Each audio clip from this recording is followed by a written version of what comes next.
அஸ்ஸலாமு அலைக்கும் வரஹ்மத்துல்லாஹி வபரகாத்துஹு. Welcome to Tamil Islamic Hidaya.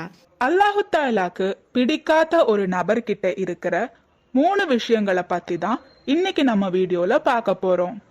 அல்லாஹு தாலா தனக்கு பிடித்த நபர்களுக்கு மட்டும்தான் வீடு வாசல் பர்க்கத்துன்னு கொடுப்பான்னு நம்மள நிறைய பேர் தப்பா எண்ணிட்டு இருக்கோம்.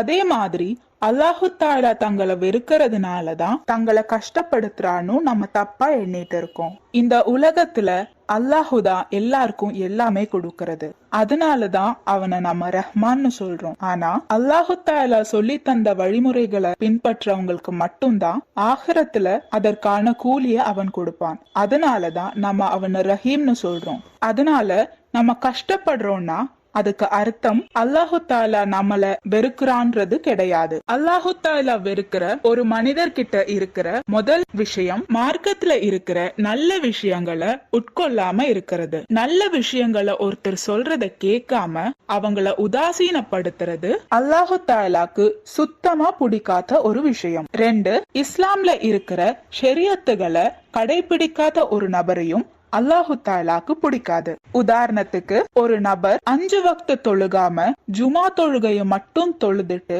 அல்லாஹு கிட்ட துவா கேட்டா அது நிச்சயமா கிடைக்காது. ஏன்னா இஸ்லாம்ல 5 வக்து தொழுகைன்றது கட்டாயம். ஆனா இந்த மாதிரியான நபர்கள் தங்களோட சுயநலத்துக்காக இஸ்லாம் அடிப்படைய அவங்களுக்கு ஏத்த மாதிரி மாற்றி அமைக்கிறாங்க. 3, அல்லாஹுக்கு பிடிக்காத ஒரு தவற மீண்டும் மீண்டும் செஞ்சு அதுக்காக அல்லாஹு தாலா கிட்ட மன்னிப்பு கேட்காம இருக்கிறவங்களையும் அல்லாஹு தாலாக்கு பிடிக்காது. உதாரணத்துக்கு குடிப்பழக்கம்ன்றது இஸ்லாம்ல அறவே கூடாத ஒண்ணு. ஆனா நம்மள பல பேர் முஸ்லிமா இருந்துட்டே குடிப்பழக்கத்துக்கு அடிமையாயிருப்பாங்க. இந்த மாதிரியான நபர்கள் அவங்க செஞ்ச தப்புக்கு மனம் வருந்தாம மீண்டும் அதே தவற செஞ்சு அல்லாஹு தாலா கிட்ட இருந்து விலகி போறாங்க. என்னைக்கு நம்ம செஞ்ச தவறுகளை எண்ணி மனம் வருந்தி அல்லாஹ் கிட்ட துவா கேட்கிறோமோ அன்னைக்குதான் அல்லாஹு தாலா நீங்க செஞ்ச அந்த தவற மன்னிப்பான். இந்த பதிவுல உங்களுக்கு ஏதாவது சந்தேகம் இருந்துச்சுன்னா கமெண்ட் பண்ணுங்க. நீங்க மரணித்த பிறகும் உங்களுக்கு நன்மை வந்து சேர்ந்து கொண்டே இருக்க இன்ஷா அல்லாஹ் இந்த ஒரு வீடியோவை ஜாரியான சதகாவா நினைச்சு உங்க நண்பர்களுக்கும் ஷேர் பண்ணுங்க. அல்லாஹு தாலா நாம் அனைவரின் வாழ்க்கையிலும் ஹைரும் பர்க்கத்தும் தந்து அருள் புரிவானாக. ஆமீன்.